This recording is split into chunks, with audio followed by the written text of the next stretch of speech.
Sergio Ortiz, maestro en historia. Doctor, ¿Cómo? usted, doctor.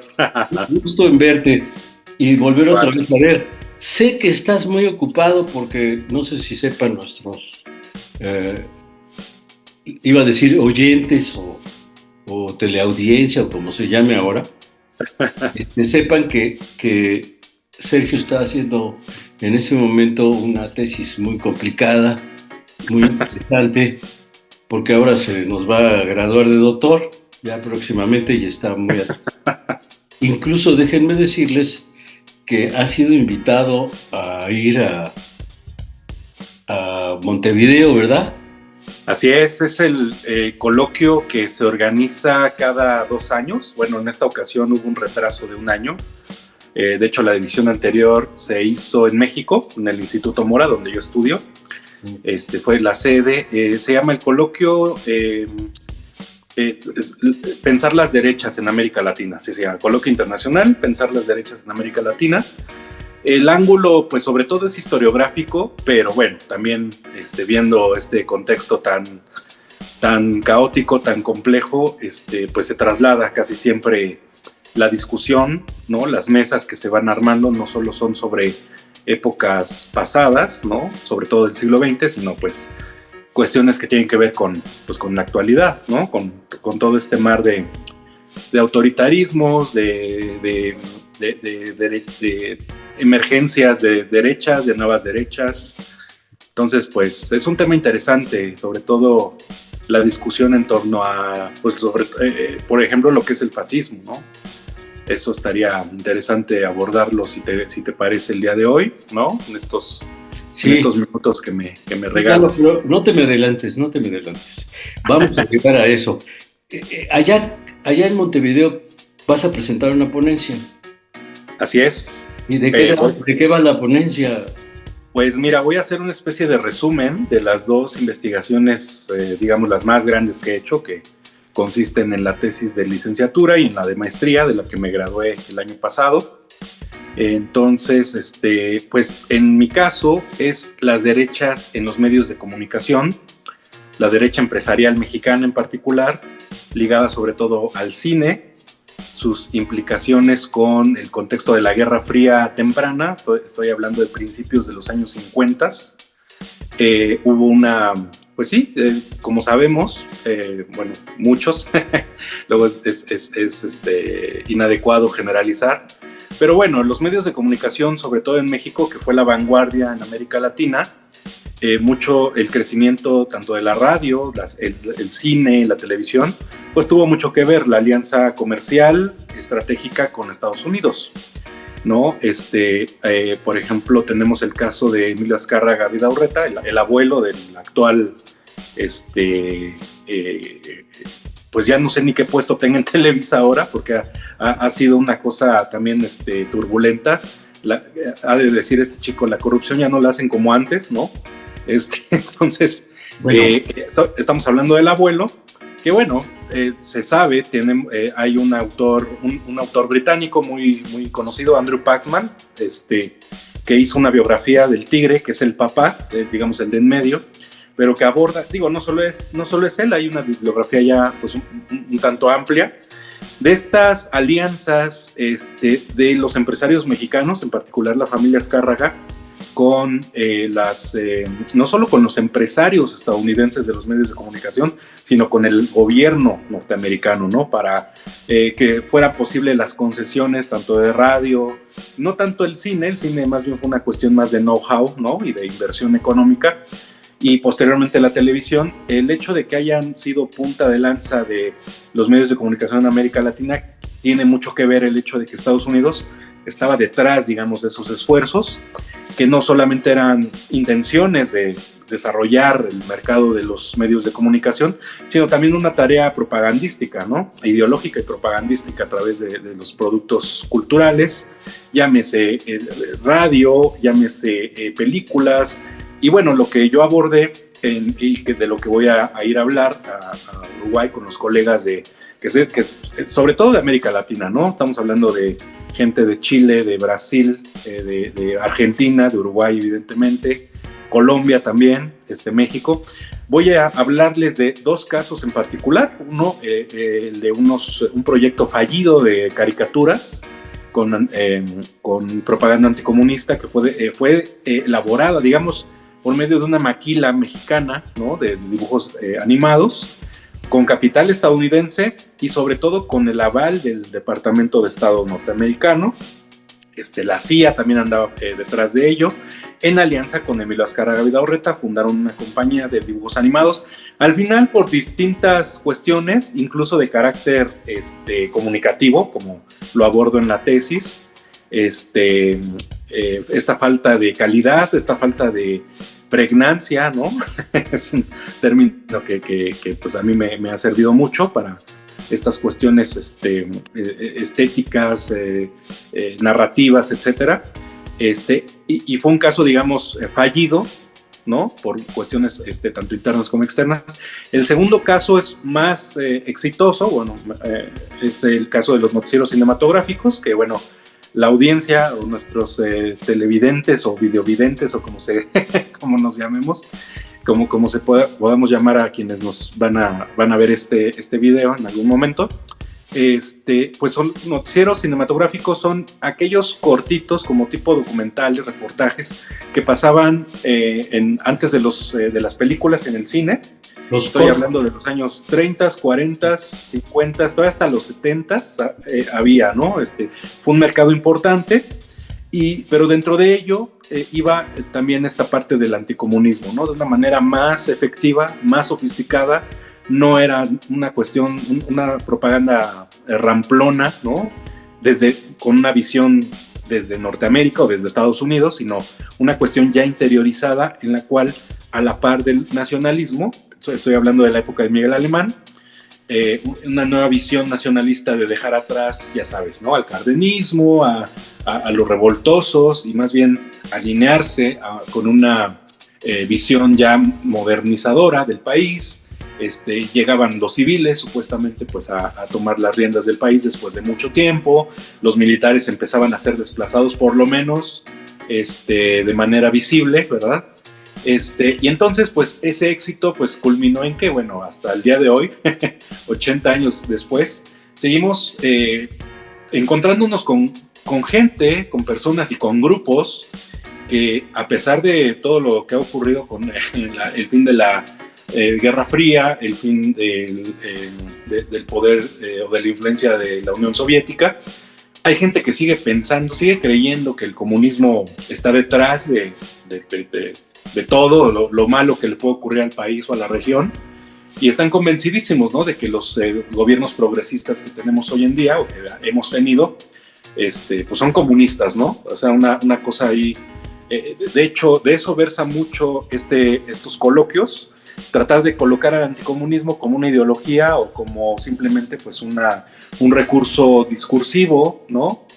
En fin, sobre eso digo, no tengo todavía la lista de las mesas, pero bueno, en su momento pues con todo gusto incluso podemos, si te parece, en la página de Dialogantes podemos darle difusión, ¿no? A la liga para ver ese encuentro que pues va a estar muy, muy interesante. Qué bien, Sergio. Y no solamente eso, pedirte en nombre de la comunidad de Dialogantes que a ver si puedes entrevistar a alguien allá y la subimos. Sería padre, y con tus comentarios también. Y si tú quieres enlazarte desde allá para decirnos algo, o sea, adelante. Ya vamos a tener, déjame decirte, transmisiones en vivo. Perfecto. Estamos logrando eso. Pero eso no es más que para... Sí, esto es en julio, finales de julio, entonces hay tiempo de organizar. Hay tiempo. Con gusto. Lo que me llama la atención de lo que me dices es algo que, por supuesto, te voy a llevar al tema que quieres tratar, que es un súper tema, que es esto de lo que llaman el fascismo o el neofascismo. Fíjate que yo he tenido la fortuna, déjenme decirles, de leer las tesis que ha desarrollado Sergio como historiador. Aparte de que utiliza metodologías de la comunicación que nosotros utilizamos mucho, sobre todo el análisis de contenido, análisis del discurso, las narrativas. Lo que yo encuentro, y lo vamos a ligar con el tema que tú me propusiste, es que, primero, la democracia norteamericana es una democracia imperial y que sigue siéndolo. Lo que nos tendrías que decir ahorita cuando hables es qué tipo de democracia es la que ahora este imperio que quiere reposicionarse o volver en muchas cosas al pasado, lo es, pero te voy a dar chance de que lo hagas, pero lo que hemos encontrado es que en el siglo, hace 70 años, no estás hablando de 70 años, 75 años, es decir, 7 décadas, el injerencismo norteamericano sigue siendo el mismo, que tiene que ver, si me equivoco me dices, con el control que ejerce sobre el discurso y sobre las narrativas, porque de lo que se trata es de dar una batalla cultural para convencer a pues todo el reservorio conservador que tenemos en América Latina, que no es poco, es mucho, ¿va? Claro. Bueno, dicho eso, te diría, oye, tú estás dedicado a mediados del siglo XX y estás desarrollando todo ese discurso. Y yo creo que, como decía Gastón García Cantú, la derecha tiene ideas fijas y sus referentes, o como lo dices tú, sus narrativas son las que cambian, aunque el discurso sigue siendo el mismo. Es el mismo, así es. ¿Verdad? Bueno, esa es una gran tesis. Ahora, si yo te traigo al siglo XXI, al finales de la primer cuarto de siglo, porque estamos en el 2025, me llama la atención que la derecha paleolibertaria o esta que ha tomado el poder en algunos lugares de Europa y en Argentina o en Sudamérica, por ejemplo, con Bukele, con Noboa, con los señores que gobiernan en el Ecuador, o ese señorito que gobierna. El señorito, el Junior. Noboa, y ahora el triunfo que los envalentona, que es el de Trump, llama la atención. Y ahora sí, para que entres a lo que querías hablar, de que se habla de una derecha, bueno, sobre todo quien lo usa creo que somos, bueno, yo no, pero los que se creen de izquierda o woke o wokies, hablan de fascismo. Ajá. Yo te diría, oye, sí, realmente esto que estamos viendo en estos, ¿son fascismos o no lo son? O perdóname, ¿qué está pasando? Claro. Tú dime, y ya entramos al tema que te encanta. ¿Sí? Sí, claro. Mira, tiene que ver con lo que platicábamos hace ratito. Es un término que de hecho gracias a ti pues le he estado dando muchas vueltas, el clivaje. El clivaje que se formó justamente a mediados del siglo XX aproximadamente, porque vamos, el anticomunismo que es parte fundamental, inherente al pensamiento de derecha o reaccionario contemporáneo, nació casi prácticamente junto con el comunismo mismo, ¿no? O sea, entonces, tenemos que estos medios de comunicación, estos productos culturales,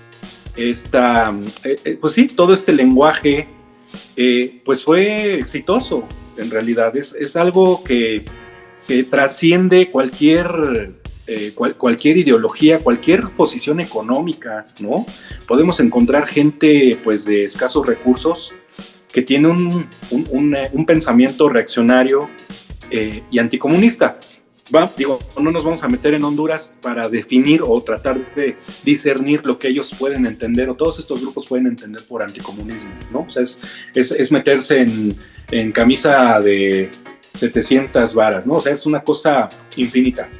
Pero a lo que voy es que justamente lo que tú dices, quiero rescatarlo en el sentido de que, en efecto, el discurso es el mismo prácticamente. Lo que ha ido cambiando conforme han ido presentando fenómenos, sucesos significativos, quiebres, como les llamamos desde la historiografía, ¿no? Hay en todo fenómeno hay continuidades y hay permanencias y continuidades, hay continuidades y rupturas, ¿no? Pero sorprendentemente, y no a la vez, el discurso reaccionario, anticomunista de derecha, continúa a pesar de que los grupos que ostentan ese pensamiento son muy diversos. Es decir, nosotros, por ejemplo, o quienes se especializan en el estudio de estos grupos, casi que es una cosa de cajón referirnos a la derecha, ¿no? O sea, son las derechas, porque es una cosa, un fenómeno cultural, pues yo diría que único, esto de que varios grupos, por muy distinto que puedan pensar, o sea, estamos hablando, por ejemplo, de las derechas mexicanas, muchas derechas mexicanas son anti-yanquis, ¿no? ¿Por qué? Porque son protestantes, porque tienen una religión ajena al catolicismo, por lo tanto, es un modelo cultural que daña a la nación, ¿no? Entonces, y estas disputas han surgido, bueno, desde que, podría decirte que a lo mejor hasta desde la guerra mexicano-estadounidense, ¿no? Del siglo XIX, ¿no? Perfectamente, claro. El antiyanquismo es una cosa que tiene también profundas raíces, pero a pesar de todo esto, podemos ver un alineación, ¿no? No quiero decir ideológica, pero al menos toda ideología, todo pensamiento pues, genera conductas, comportamientos. Entonces hay una alineación que le sirve mucho, digamos, a las élites políticas, económicas, cuando hay momentos o cuando ha habido momentos de riesgo, ¿no? Tenemos los golpes militares, hablando de esto del intervencionismo estadounidense, los golpes militares, las dictaduras militares en el Cono Sur, que fueron una cosa terrorífica. Entonces, ¿a qué voy con esto? Que bueno, todo ello ha llevado también a que del otro lado, quienes somos críticos, no necesariamente desde la academia, o sea, esto del fascismo, esto de las etiquetas, le concierne a toda la población, a toda la sociedad, a cualquier nivel socioeconómico. No estoy hablando ni quiero hablar tampoco desde una postura academicista, ¿no? Exquisita, ya sabes que no. Y aparte en este foro no estamos para eso. No. Pero sí, es muy interesante también que hay otro tipo de clivaje. ¿Cuál? El de etiquetar todo lo que sea represor, autoritario, violento incluso, ¿no? La violencia de Estado, relacionarla con el fascismo, ¿no? Y eso la verdad es que a mí, pues sí me ha generado un interés particular. ¿Por qué? Porque de hecho, desde los años 70, y no me dejarás mentir, un grupo de intelectuales, digo ya después de todo, y al calor, fíjate, de estas golpes de Estado, dictaduras militares en el Cono Sur, hubo una preocupación de parte de la intelectualidad de izquierda en América Latina. Estoy hablándote desde Julio Cortázar, desde Eduardo Galeano, desde, tengo ahí un montón de Armando Casigoli, chilenos, argentinos, muchos de los cuales, digo, como tú bien sabes, ¿no? Estuvieron en México, vinieron exiliados, muchos de ellos ayudaron a fundar instituciones tan importantes como la UAM, como la Flaxo, ¿no? En México, me refiero a la sede de México, y nutrieron, ¿no? La UNAM, ¿no? El pensamiento crítico, y desde entonces, estoy hablándote de los años 70, inicio de los años 70, hubo una preocupación de parte de esta gente. De hecho, fundaron una revista llamada Nueva Izquierda, que tuvo 2 o 3 números, no recuerdo muy bien. El primer número se lo dedicaron única y exclusivamente a cuestionar la idea del fascismo en América Latina, ¿no? Y entonces, ¿esto a qué llevó? A hacer este estudio minucioso que, eso sí, solamente pues se suele hacerse desde el ámbito académico, un desmenuzamiento del término fascismo, las raíces históricas e ideológicas de lo que es el fascismo, vamos a llamarlo clásico, ¿no? O tradicional, que es el que tuvo lugar en Italia, en Europa Central, a principios del siglo XX. Entonces nos damos cuenta de varias cosas. Primero que nada, y una cosa que hasta la fecha suena escandalosa, así que espero estés bien acomodado en tu silla y que nos están viendo. Claro. Contrario a lo que pueda creerse, el fascismo, al igual que el modelo liberal capitalista, por un lado, o el modelo soviético, socialista, etcétera, comunista, era también una visión de modernidad, era un proyecto de modernidad. Se planteó en un principio el fascismo para fungir como una tercera vía, ¿no? Antes, y estamos hablando de antes de la Guerra Fría, ¿eh? O sea, esto no tiene mucho que ver con esta parte del, ¿cómo le llamamos? Del maniqueísmo, ¿no? De la Guerra Fría, no. Esto es una cuestión totalmente separada, ¿no? Tenemos entonces que el fascismo en sus orígenes, como lo ha planteado el historiador, es muy famoso, Emilio Gentile, que es no es el único, pero es uno de los principales teóricos no teóricos defensores, me refiero, sino estudiosos del fascismo, que cabe señalar es pariente de Giovanni Gentile, que fue un funcionario muy importante del régimen de Mussolini, ¿no? O sea, de estas cosas que entre familias se dan, ¿no? Acá tenemos a los Córdoba, ¿no? Tenemos a los de Gortari, bueno, cosas así que se dan. Sí, ¿no? Bueno, entonces lo que ha trabajado Emilio Gentile es lo siguiente. El fascismo es una visión de futuro, es una proyección de la humanidad, es la creación de un nuevo hombre, de una nueva humanidad, de una nueva civilización. En efecto, se recogen cosas del pasado, ¿no? Se distorsionan evidentemente, pero para modular un discurso que a la sociedad le hable de un porvenir. Estamos hablando de una época desastrosa para Europa, incluso, bueno, después venían de la Primera Guerra Mundial, de todo un país como Italia, que ha sido uno de los países que más han sufrido, a pesar, sean vencedores o ganadores de las guerras, a ellos les ha ido mal, ¿no? O sea, es una cosa ahí, un fenómeno también muy especial. Pero entonces Emilio Gentile nos dice, esta construcción de una nueva civilización recogió ideales de lo que, según para ellos, para Mussolini y sus teóricos, ¿no? De cajón, decían, vamos a revivir al Imperio Romano. Pero no se trataba de un revivir, de un hacer Roma, ¿cómo decirlo? Make Roma great again. Exactamente, no se trataba de eso, sino por el contrario, formar una nueva civilización, y sobre todo, y una cosa que casi toda la gente, bueno, muchos de los que se dedican a Milei fascista, Trump fascista, Bolsonaro fascista, a ver, momento. El fascismo tiene su origen también y tiene su razón de ser en un partido, ¿ok?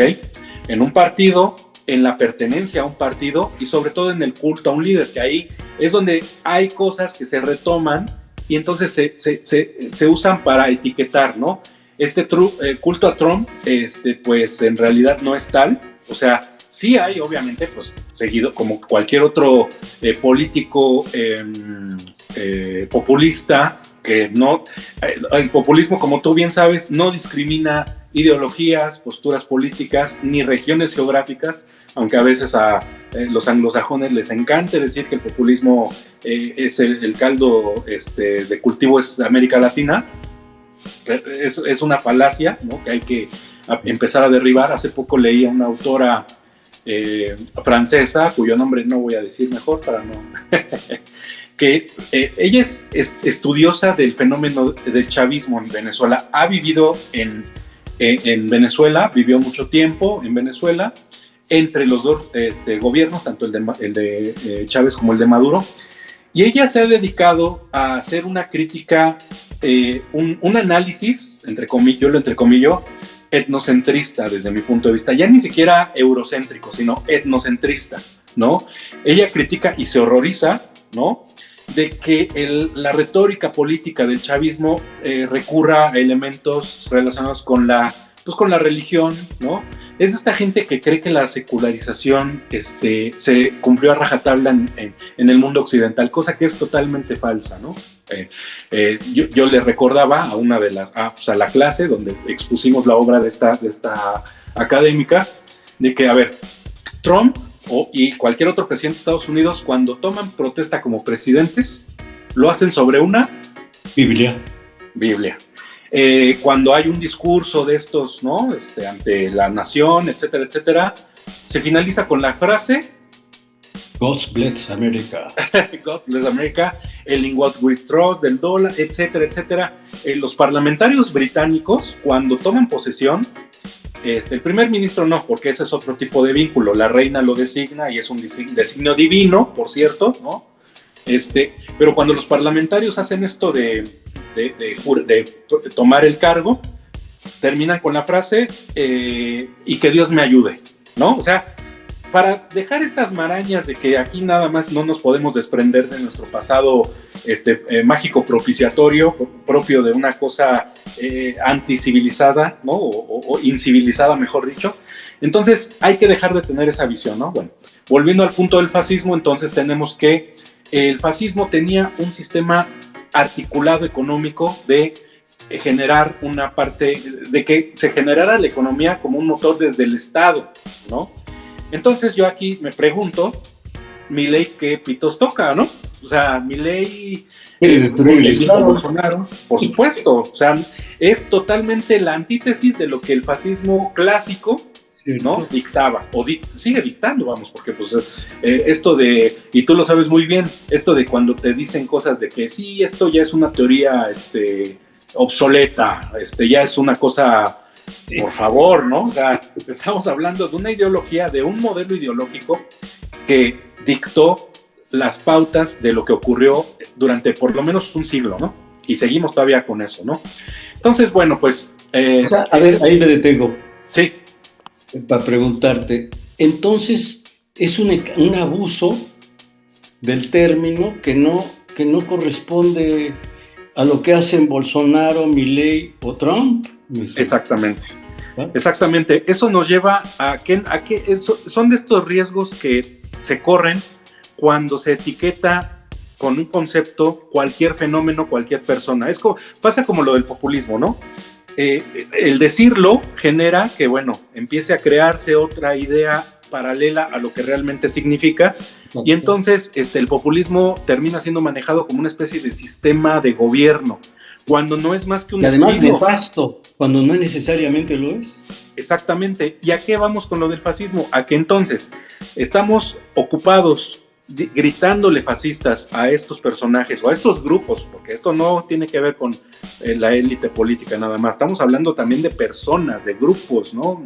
Sociales, a veces muy ubicados, a veces no, grupos empresariales, etcétera, etcétera, y eso nos lleva a que el término empiece a perder importancia, porque ya todo es fascista, todo es fascismo, a la represión se le dice fascista, o lo que popularmente se le conoce a decirle a alguien que es facho, ¿no?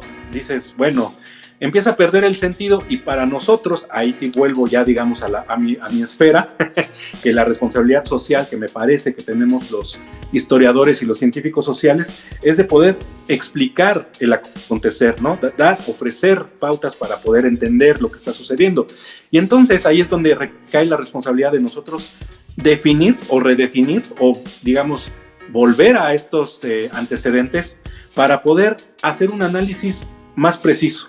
Digo, si estamos en la taberna, estamos en la cantina, estamos con los cuates, se vale, ¿no? Digamos, se vale, no se trata de estar regañando a la gente, ¿verdad?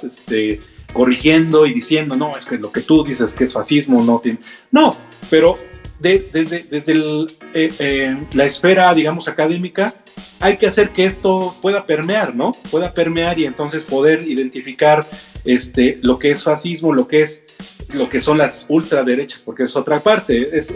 Fíjate que es un debate interesante, es si se puede situar con lo poco que te he contado y otras cosas, otros elementos que ahorita, pues, por cuestiones de tiempo sería imposible abordar, pero desde ese ángulo hay quienes se plantean la duda de si el fascismo es una ideología de ultraderecha o de derecha, porque si se tiene entonces este espectro de posibilidades, entonces sí, evidentemente podemos llamarles un pensamiento reaccionario, conservador, etcétera, pero ya es cuando la diada izquierda-derecha pues empieza un tanto a difuminarse, ¿no? Las fronteras de repente empiezan a caer, y a veces, y entonces viene a la cabeza grupos o personas que son de izquierda y que de repente tienen este tipo de pensamientos y conductas, ¿no? O sea, o de opiniones. Muy bien. Entonces, por eso es necesario tener cuidado, ¿no? Oye, Sergio, tenemos exactamente 8 minutos. ¿Te quedan 4? para que me vayas redondeando una idea, te haría una pregunta. De Sí. acuerdísimo. Utilizamos impertinentemente el término facho o fascista, aplicándose a quien generalmente no lo es. Entonces, por ejemplo, Milei, Bolsonaro y Trump, ¿qué son? Claro.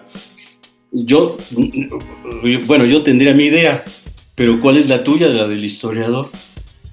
Desde mi punto de vista, son personajes políticos de ultraderecha. Tal cual. O sea, esa es la ultraderecha. De una manida ultraderecha.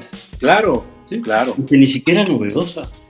Exacto, y en ultraderecha es una categoría que es un poco más amplia, que nos permite ya ser incluyente, que sí, o sea, tampoco es negar, tampoco vengo aquí a defender a Trump de que no es fascista, no, a ver, hay elementos del fascismo que evidentemente también retoman, ¿no?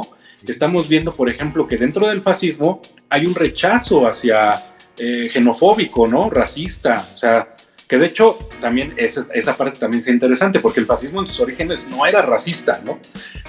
Fue una atribución, una característica que se fue desarrollando con el tiempo hasta que llega a perfeccionarla pues la máxima estrella, ¿no? Alemana, ¿no? Años después, que era fan del movimiento fascista, ¿no? Fíjate que tendríamos que hacer un programa para diferenciar entre el nacionalsocialismo alemán y porque era nacionalsocialismo. Sí, perdón. Y por el otro lado... Perdón la risa, es que me acordé, seguramente tú lo tienes presente, perdón que te interrumpa. No, sí. Este argumento a eso voy con lo de los riesgos de no manejar los conceptos de manera adecuada. Sí, de acuerdo. El mismo Milei y no recuerdo algunos candidatos en Alemania, de hecho, de la extrema derecha, que se montaron hace unos meses a decir que el nazismo era de izquierda en realidad. ¿Por qué? Porque descompusieron la frase nacionalsocialismo y en eso pareciera un mal chiste de cantina, de cualquiera ¿no? De cualquier persona, jaja, no, era gente que sobre esa plataforma discursiva montó su plan, su estrategia mediática, ¿no? Y lo más grave de todo es que hay gente que sí lo cree, sí, ¿no? Ese es el peligro al que me refería, ¿no? Claro, y además era populista y nativista y todo eso. Todo, bueno, morenista les falta decir también. Sí, morenista, o sea, cabe todo. Oye, todo. Gracias por utilizar tu navaja, vamos a decir, de Occam, para que, oigan, no sean bueyes, no utilicen arbitrariamente y para todo Así es. una palabra que tiene muchísimo peso histórico. Así es. Ideológico. Estemos de acuerdo o no con ellos, con eso. Para despedirte del auditorio, ¿qué nos dejas para meditar? Tienes, déjame ver, tienes exactamente 2 minutos. Gracias. Pues esta invitación esto nos concierne, me parece, a que a toda la sociedad, a toda la opinión pública, a todos quienes conformamos la esfera pública, ¿no? No hablando solamente de academia o sociedad, etcétera, pues a ser un poco más reflexivo, ¿no? Los medios de comunicación les encanta manejar estos términos de una manera indiscriminada, porque, bueno, venden, ¿no? No es motivo de esta plática, pero, por ejemplo, el caso que tuvimos lamentable del descubrimiento de este campo de adiestramiento y la narrativa del campo de exterminio, me parece, lastimosamente, que está por hacer todavía un tremendo daño, ¿no? Ya que hay quienes lo adjudican, ya es el Ayotzinapa de Morena, ¿no? O sea, ya a esos niveles, ¿no? Entonces, ante esos peligros, ser un poco más reflexivos. Tenemos muchas herramientas, ya no estamos diciendo, no les estoy recomendando, vayan y lean a Emilio Gentile y sus 2 tomos sobre, no, o sea, tenemos herramientas, incluso hasta podemos echar mano de la inteligencia artificial, podemos echar mano de múltiples bases de datos, artículos que a veces son mucho más fáciles, más ágiles para la lectura, para poder tener en cuenta estos conceptos, ¿no? Y saber a qué etiquetas son las más adecuadas para determinado fenómeno, para determinar, ¿no? Y sobre todo tener en cuenta una cosa, Rafael, que esto no se trata de negros y blancos, que es como si conciben a la realidad estas ideologías, ¿no? Para nada, estamos llenos de unas escalas de grises, bueno, más que las 50 o no sé cuántas sombras de Grey, ¿no? Pues tenemos el triple que eso, ¿no? Para estos matices que al calor de los acontecimientos es muy difícil tenerlos a la mano, pero hay que hacer el esfuerzo, un esfuerzo intelectual y ético sobre todo. Sergio, muy iluminador para ponernos en orden. Pues afortunadamente te tenemos aquí en Dialogante para que nos den nuestros golpes o cuando baja nos digas no digan tonterías, no empiecen a abusar de los términos. Y que era una de las peticiones, fíjate, que nos decía, por cierto, un filósofo uruguayo que vive en México. No me acuerdo ahorita el nombre de él. Él decía, es que debemos tratar a las palabras con respeto. Claro. Y una manera de respetarlas es entenderlas y usarlas con pertinencia. Yo creo que nos enseñaste esto hoy. Te lo agradezco mucho y nos debes una plática antes de que te vayas de corresponsal. Ahora, en vez de ser ponente, voy a ser corresponsal de Dialogantes. Al otro barrio de los argentinos. Sí. De Milei. No, güey. A ver qué es lo que deja Milei para cuando yo ande por allá. Sí. Oye, muchas gracias, despídete de nuestros compañeros y seguramente les va a servir muchísimo esta discusión en donde nos aclaraste no abusar de los términos y que Milei y compañía, bueno, él es mascota, perdón, y Trump no son fascistas necesariamente. Que si fueran fascistas, créeme que serían un poquito más dignos de respeto, si tuvieran un corpus ideológico congruente, pero no, son fenómenos. Despídete de esos, un hasta luego y continuamos. Gracias, nuestro querido historiador. Muchas gracias a ustedes, a ti, Rafa, y pues colegas. Saludos. A la orden.